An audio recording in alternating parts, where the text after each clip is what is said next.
Alô pensantes, Galton aqui. Sejam bem-vindas e bem-vindos a mais um vídeo do Ser Linguagem no YouTube.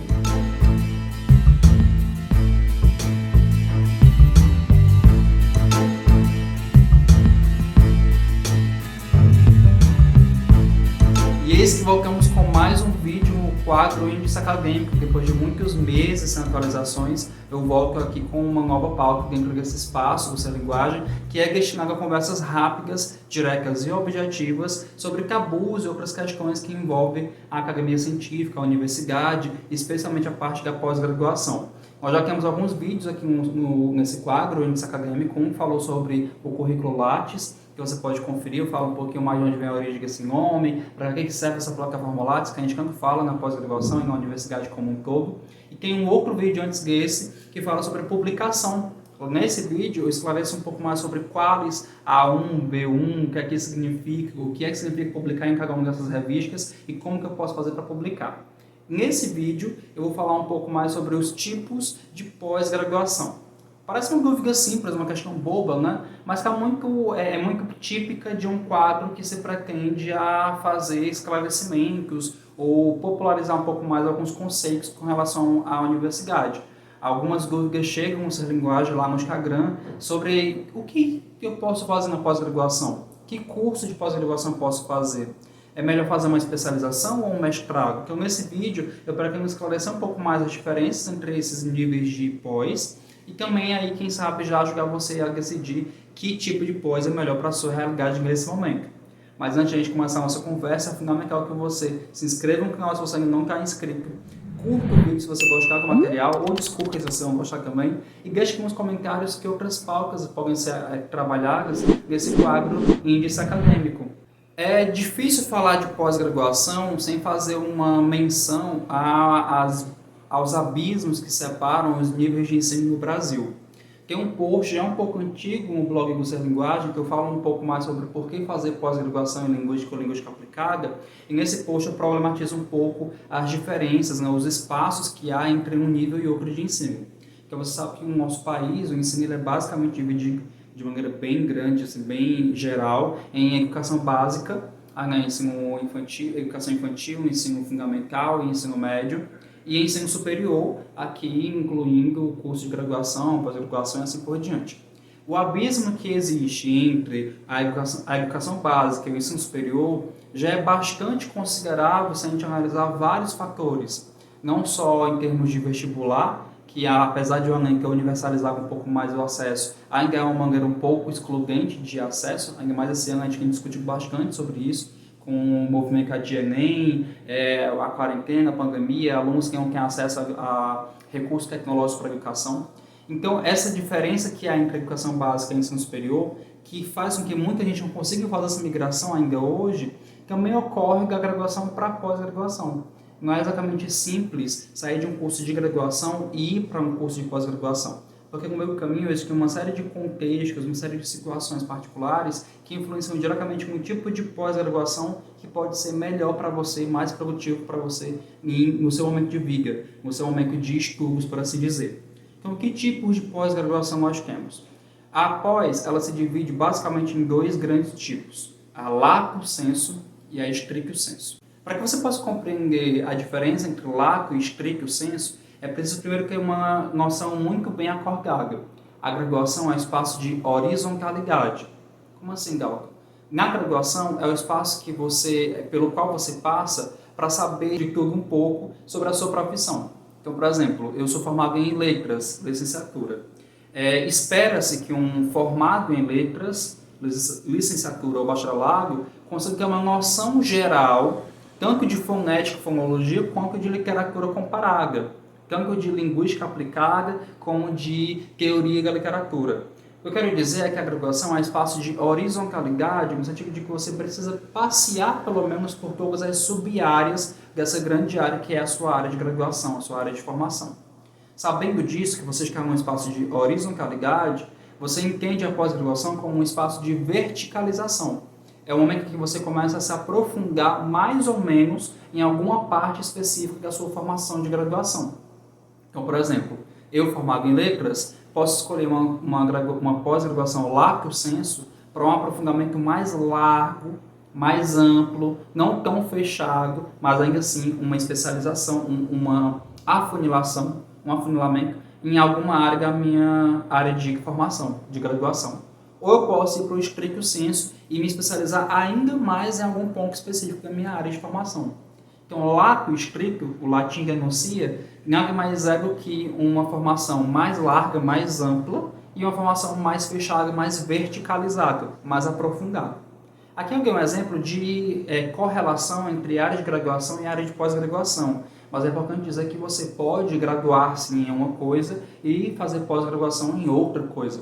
Eu sou formado em letras e posso fazer pós-graduação, não sei, em história, em pedagogia, porque a maioria dos cursos de pós-graduação exigem no máximo, ou melhor, no mínimo, um curso de graduação. Então, basta que você tenha um diploma de licenciatura ou bacharelado para fazer uma pós-graduação, seja ela em qual área for.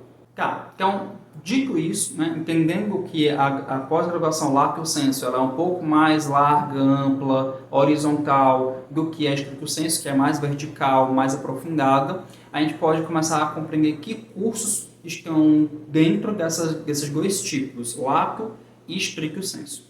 No lato sensu, nós temos os cursos de especialização, aqueles cursos que mais ou menos duram 360 horas de formação e que isso dá em média, dependendo do curso, um ano e meio. Há quem ofereça o curso em alguns meses, mas o mais geral mesmo é você pegar um curso de especialização de um ano e meio.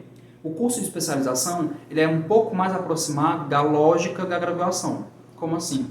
Nesse curso de especialização, você tem uma grade de disciplinas um pouco parecida com a grade da graduação, inclusive em termos de sequenciais, e a abordagem ela é muito parecida também com a da graduação, no sentido de que você não sente tanta diferença entre um curso de graduação e um curso de especialização. Claro que a carga horária ela é consideravelmente menor, então as disciplinas duram menos. E elas costumam acontecer, nas aulas dessas disciplinas, costumam acontecer em tempos mais espaçados. Uma vez por semana, 2 vezes por semana, aos fins de semana, um sábado todo, só na manhã do sábado. Existem várias variações por aí afora. Cursos de especialização podem ser ofertados tanto por universidades públicas como por instituições particulares. Basta você procurar. Nas instituições públicas, você vai encontrar cursos um pouco mais acessíveis em termos financeiros do que nas particulares. Nesse curso você sai certificado, especialista em alguma coisa. Então, por exemplo, nesse momento eu estou matriculado no curso de especialização em ensino de língua portuguesa, de modo que quando eu concluir o curso, com realização de QCC, porque sim, tem QCC aqui, tem um trabalho de conclusão de curso, eu vou sair especialista em ensino de língua portuguesa. Então, graduado em letras, especialista em ensino de língua portuguesa. O QCC da especialização depende muito do curso. Pode ser um trabalho monográfico, pode ser um artigo, pode ser algum projeto de intervenção pedagógica, dependendo da especialização. Isso vai ser regido pelo programa ou pelo curso, né, pela direção do curso que você escolheu fazer. Ainda dentro da lógica do lato sensu, há também o curso de MBA. Esse MBA ele é muito mais voltado para a área corporativa ou administrativa, porque o próprio nome dá a entender isso, né? Master of Business, ou seja, é um curso que você faz para se especializar em algum aspecto do mercado corporativo ou administrativo. Ele é mais recomendado a quem já está nessa área e quer apenas aprimorar ou aperfeiçoar o seu currículo. O tempo de duração do MBA é parecido com o da especialização, podendo ser um pouco maior em alguns casos, mas, de novo, é uma formação um pouco mais voltada para o mercado de trabalho corporativo ou administrativo. Ainda dentro da formação lato sensu, nós temos os cursos de aperfeiçoamento. Ele está ali no meio caminho entre uma especialização e um MBA. O aperfeiçoamento é basicamente uma especialização sem QCC. É aquele curso que você pode fazer em menos tempo, ele tem uma carga horária menor, e ele serve para aprimorar, para aperfeiçoar o seu currículo, muito mais do que praticar um certificado de especialista em alguma coisa, por exemplo. Ele é mais ou menos um curso de reciclagem, de atualização, por exemplo. Bom, esse então é o conjunto de cursos que podem ser encontrados na modalidade lato sensu, né? Aqui resumindo bastante. Na modalidade stricto sensu, aquela em que a gente fala um pouco mais, inclusive, que nossa linguagem, e que você ouve falar mais em curso de assessoria, por exemplo, nós temos os tradicionais cursos de mestrado e doutorado. O mestrado que pode ser tanto acadêmico como profissional, assim como o doutorado também, né? O doutorado hoje em dia ele também tem as versões profissionais. O mestrado acadêmico, esse curso de stricto sensu, ele é o início de um aprofundamento um pouco maior em algum aspecto da sua área de conhecimento, ou da área que você escolhe para se aprofundar. Então, o mestrado, ele tende a ter uma linguagem, uma abordagem um pouco menos didática em relação à graduação. Lembra que o curso de especialização, ele tem uma espécie de, parece uma continuidade da graduação? O mestrado não. Você sente de fato a ruptura. A carga horária das aulas ela é menor, mas é mais intensa. A carga de leituras é muito maior, no sentido de que você precisa se disciplinar mais para conseguir dar conta das leituras, das interpretações, das associações, das produções de trabalho. No mestrado, no doutorado, diferentemente dos cursos de largo senso, não há necessariamente uma compreensão de que o aluno pode estar no mercado de trabalho. Então, a impressão que dá é que você precisa, de fato, conciliar de uma maneira muito forte ou muito resistente trabalho, vida pessoal e mestrado, porque o peso aqui ele tende a ser um pouco maior do que nos cursos de largo senso. Claro que eu não estou dizendo que um é mais rígido que o outro, que um forma melhor do que o outro. São propósitos diferentes. Enquanto no largo senso eu quero aperfeiçoar um profissional que já está ou que vai entrar no mercado de trabalho, aqui eu quero formar um pesquisador. Para formar um pesquisador, eu preciso colocá-lo em situações de interpretação densa de teorias, metodologias e de experimentação desses traços metodológicos e também teóricos. Mesmo na versão profissional do mestrado, em que se há uma compreensão de que aquele mestrando, aquele aluno de pós-graduação está no mercado de trabalho, na maioria dos casos como professor, o peso não deixa de ser também significativo, no sentido de que há uma cobrança para que esse mestrando produza ciência e se transforme em pesquisador. O mestrado é o espaço em que você vai aprender a pesquisar, é onde você aprende a trabalhar com método, com teoria, com articulação metodológica e teórica, de modo a produzir uma pesquisa. O mestrado ele tende a durar seus 24 meses, 2 anos, com prorrogação não a depender do seu curso de mestrado, seu programa de pós-graduação. Logo em seguida, passando do mestrado, tanto acadêmico como profissional, nós temos o doutorado. Esse curso, sim, que é de 4 anos, com possibilidade de prorrogação, de novo, dependendo do seu programa de pós-graduação. O doutorado é o momento em que você está mais maduro enquanto pesquisador, enquanto cientista. É a hora que você já conhece os métodos e as técnicas de articulação teórico-metodológica. E aí você pode ter um pouco mais de autonomia para gerar um trabalho de mais fôlego, uma tese. Enquanto no mestrado você pode aplicar uma teoria já existente, fazer um ou outro desdobramento de alguma metodologia prévia, a tese, o doutorado, é o espaço em que você tem chance de revolucionar um pouco mais a sua área de atuação, seja ela qual for. Depois do doutorado, você pode fazer além um curso de pós-doutorado, que dura em média de 1 a 2 anos, para conseguir esse aperfeiçoamento do doutorado. Lembrando que o doutorado é título, o mestrado é título, mas pós-doutorado não, tá? A gente tem uma mania de chamar o pós-doutor de pós-doutor, o pós-doutorando, a pós-doutoranda, mas pós-doutorado é um curso de aperfeiçoamento do doutorado. Então, no máximo, você vai ser uma pessoa doutora com pós-doutorado. Tanto os cursos de lato sensu como os cursos de stricto sensu possuem métodos de seleção, de inscrição, de matrícula diferenciados, e isso vai dar pauta para um outro índice acadêmico, tá? Então não se preocupem, deixem aqui embaixo nos comentários dúvidas, alguma coisa nesse respeito, para eu já saber como é que eu posso encaminhar essa discussão no futuro. Mas para encerrar o nosso vídeo, eu acho importante que vocês discutam comigo que motivações podem levar a gente a um tipo ou outro de pós-graduação.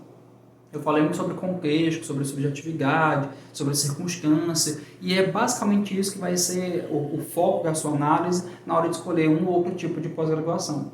Eu posso pensar rapidamente em pelo menos 3 motivações para escolher fazer pós-graduação, além daquela que eu mencionei de ser relevante no mercado de trabalho. A primeira, que eu penso de maneira bem rápida, é a ascensão salarial. Bom, não é novidade, também não é nem um pouco errado, querer ganhar um pouco mais no seu trabalho e, às vezes, essa ascensão, esse aumento salarial está relacionado à obtenção de outras titulações, de formações a mais do que você já tem. Então, por exemplo, concursados que fazem pós-graduação conseguem ascender de nível dentro da estrutura, dentro do plano de cargos e carreiras de um serviço público por meio desses títulos que são alcançados. Então, a ascensão salarial é uma das motivações mais recorrentes, mais comuns dentro da pós-graduação. E não há problema nenhum com relação a isso.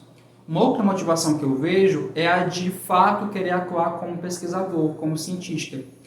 Infelizmente, no Brasil, para ser cientista ou para ser pesquisador, você ainda precisa estar vinculado a alguma instituição de ensino enquanto professor. Talvez por isso nós tenhamos alguns casos de professores que são ótimos pesquisadores enquanto professores. Porque aqui a gente precisa que o professor esteja vinculado a uma universidade, a um comitê de ética, a um conselho universitário, para que possa aprovar seus projetos de pesquisa e assim por diante. Então, aqueles que escolhem, por exemplo, o stricto sensu, têm muita pretensão de se tornarem pesquisadores científicos e galgarem uma carreira acadêmica. Aqui, considerando carreira acadêmica como aquela velha história de você fazer mestrado, doutorado, prestar concurso, virar professor de ensino superior e aí conseguir tocar suas pesquisas dentro da universidade pública. Uma outra motivação, que está entre uma e outra, na verdade, ela mal constitui uma motivação sozinha, é justamente querer continuar alguma pesquisa. Imagine que você, durante a graduação, fez bolsas de iniciação científica, ou depois da graduação você percebeu uma inquietação teórica ou uma inquietação científica e quis trabalhar ela num curso de pós-graduação, então você vai para um curso de pós-graduação para poder dar continuidade a essa inquietação. Considerando essas três motivações, o que eu poderia dizer? A formação Lato Sensu, eu recomendaria ela para alguém que saiu da graduação com um pouco de insegurança com relação à sua formação. Não estou realmente preparado para ir para o mestrado, acho que vai ser pesado demais, tem alguns pontos da minha graduação que eu não consegui cumprir de maneira adequada, seja porque eu tive que entrar mais cedo no mercado de trabalho, seja porque eu tive alguma dificuldade de sentido pessoal. Então, eu acho que o Lato Sensu seria melhor. Eu recomendo de fato, porque o Lato Sensu, como ele parece um prolongamento da graduação, ele vai preparando você de maneira muito mais assertiva para a outra fase, para o stricto sensu. Em um curso de especialização, por exemplo, você pode transformar a sua monografia, o seu QCC, em um projeto de dissertação para levar para um curso de mestrado no stricto sensu.